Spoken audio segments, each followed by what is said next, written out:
دنیا میں رہتے ہیں، ضرورتیں ہیں، انسان میں ایک بار ضرور پیش کرنے کا موقع آتا ہے، اس لیے چیئرمین صاحب نے نیچے کاٹ کر شروع کر دیا. اب جتنا بھی ہو مگر بہرحال ہے تو اللہ تعالیٰ یہ سنی مقبول کو مضبوط و مستحکم.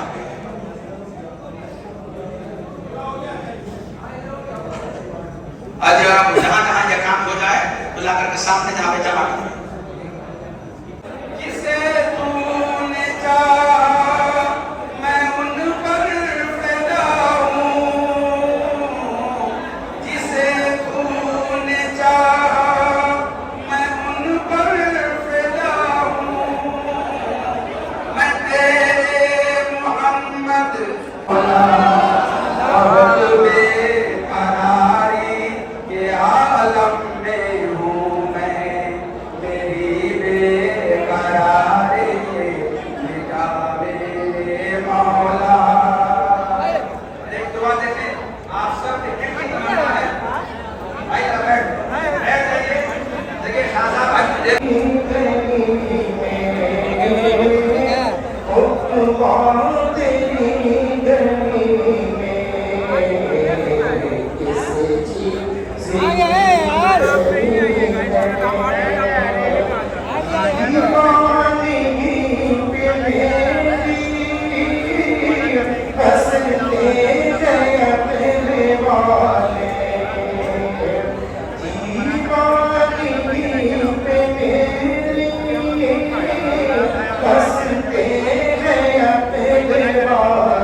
آپ سے میرا ایک سوال ہے،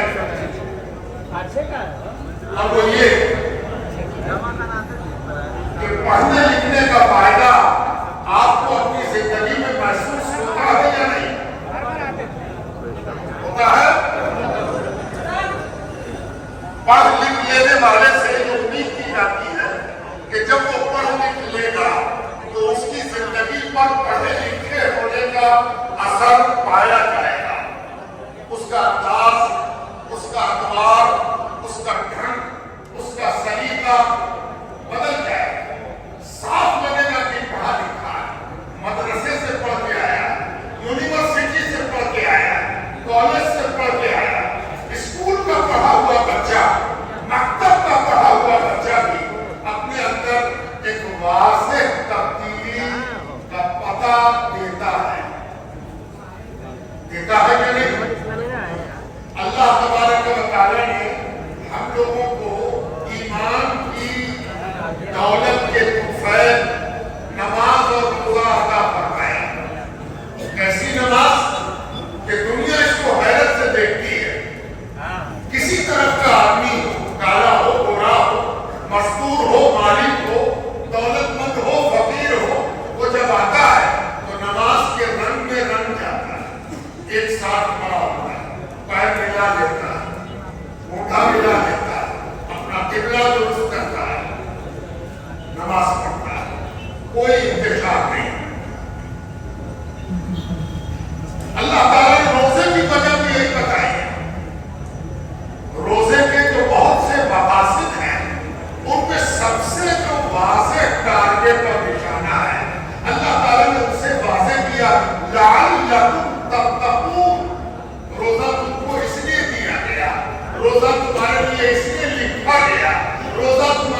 ہمیں اور آپ کو سوچنا ہے، اگر نماز اور روزے کا اثر میری روزانہ کی زندگی پر نہیں پڑتا کیا فائدہ؟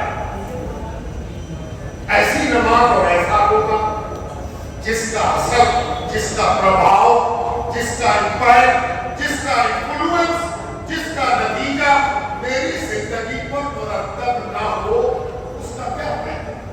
اب اس کو دوسرے طرح سے بھی سمجھیے، ہماری زندگی میں دو قسم کے معاملات ہوتے ہیں، سب کی زندگی میں ہوتے ہیں۔ ایک وہ ہوتے ہیں جس کو ہم اپنی زبان میں عبادت کہتے ہیں، دوسری وہ جس کو ہم اپنی زبان میں معاملہ کہتے ہیں۔ ہم نے نماز پڑھی، عبادت کی، پانی پکارا یہ معاملہ، مسافہ کر رہے ہیں یہ معاملہ، وہ کہ اگر اللہ کو راضی کرنے کے لیے پانی پکار رہے ہیں اور اللہ کی رضا کے لیے پکار رہے ہیں تو وہ بھی عبادت ہے نا؟ مسافہ کرنے میں اگر یہ مقصد ہے کہ نماز پڑھائی ہے، حافظ صاحب ہے، مولانا صاحب ہے، شاہ صاحب ہے، ان سے مسافہ کریں گے تو ہو سکتا ہے کہ ان کی برکت ہمیں بھی حاصل ہو جائے، اور حدیث کے الفاظ میں مغفور کے ہاتھ میں، بخشے ہوئے کے ہاتھ میں اپنا ہاتھ دینا بھی بخشائش کا سبب ہے۔ تو ہو سکتا ہے کہ یہ بخشے ہوئے ہو سکتا ہے کہ ہم خود بخشے ہوئے ہو سکتا ہے کہ مسافہ کرنے والا بخشا ہوا ہو سکتا ہے کہ جس سے مسافہ کیا جا رہا ہے وہ بخشا ہوا ہو، دونوں میں سے کوئی ایک تو بخشا ہوا ہوگا، ادھر ہوا تو ادھر پائے گا، ادھر ہوا تو ادھر پائے گا، تو یہ بھی عبادت ہو گیا۔ اب اسلام کی تعریف سنیں، آپ سے کوئی پوچھے کہ اسلام کا ڈیفینیشن کیا ہے، بہت سے اینگل ہیں اسلام کی تعریف، پریبھاشا بتانے کی۔ اگر مجھ سے پوچھے تو میں ایک پریبھاشا آپ کو سکھاتا ہوں۔ اسلام اس فلسفی کا نام ہے، اسلام زندگی جینے کے اس طرز کا نام ہے جو معاملے کو بھی عبادت بنانا سکھاتا ہے۔ دن رات کی زندگی، کھانا پینا، اٹھنا بیٹھنا، دکانداری، خریداری، بیچ کھول، چلنا پھرنا، ٹریفک ہے نا، ہنسی بول چال، کھیل کود، سب کو جو عبادت سے جوڑتا ہے اس فلسفے کا نام اسلام ہے۔ یہ کتنی خراب بات ہے کہ ہم نماز پڑھ کے اٹھے اور ساری تنظیم بھول جائے۔ ہونا تو یہ چاہیے تھا کہ صفوں کے درمیان بوتل رکھا ہوگا، امام چلتے ہر صف سے گزر جاتے اور جدھر سے گزرتے اس صف والا بوتل اٹھا دیتا، امام صاحب ٹوٹ دیتے۔ کیا ایسا نہیں ہو سکتا؟ کیوں ہم ایسا کر رہے ہیں؟ آپ کو دنیا آپ کے دین کی وجہ کر دیکھنے کو مجبور ہے۔ خدا کے واسطے ہمیں اور آپ کو اپنی شکل برباد نہیں کرنی چاہیے۔ اپنے اندر اگر ہم سلمان پیدا کریں، یہ امام کی تعظیم نہیں ہے کہ ہنگامہ مچا ہوا ہے، امام صاحب کو اپنی جان بچانا مشکل ہوگا کہ جیوا نہیں، کیا نہیں ہوگا؟ کیوں ایسا ہوگا؟ کوئی حل کو نکالنا ہوگا، یا تو ایک جگہ بوتل جمع کر دی جائے، کہا جائے کہ امام صاحب کے پوچھنے کے بعد لے لیجیے گا۔ اس میں ڈر ہے، ایک طرح کی بوتل بہت ہے تو ہم کس کی بوتل لے لیں پتا نہیں، تو دوسرا طریقہ وہی ہوگا کہ صفوں کے درمیان سے امام گزرے، کوئی ایک طریقہ ہمیں نکالنا ہوگا۔ آپ کو جس نے نماز میں دیکھا ہے وہ بوتل پکاتے ہوئے بھی دیکھ رہا ہے۔ یہ اور بڑی قربانی اور انسان کی بات کہہ رہا ہے کہ اگر بوتل ایک جگہ جمع کر دیا جائے تو جو جس کی بوتل ہے، سب بوتل ملت کی ہے اور سب پر قرآن تب کیا گیا ہے، سب ایک دوسرے سے حسن نیت رکھتے ہیں، تو شکوہ کہنے کا ملا کہے گا۔ ہاں چاندی کی بوتل ہو تو الگ رکھا، پیتل کی ہو تو الگ رکھا،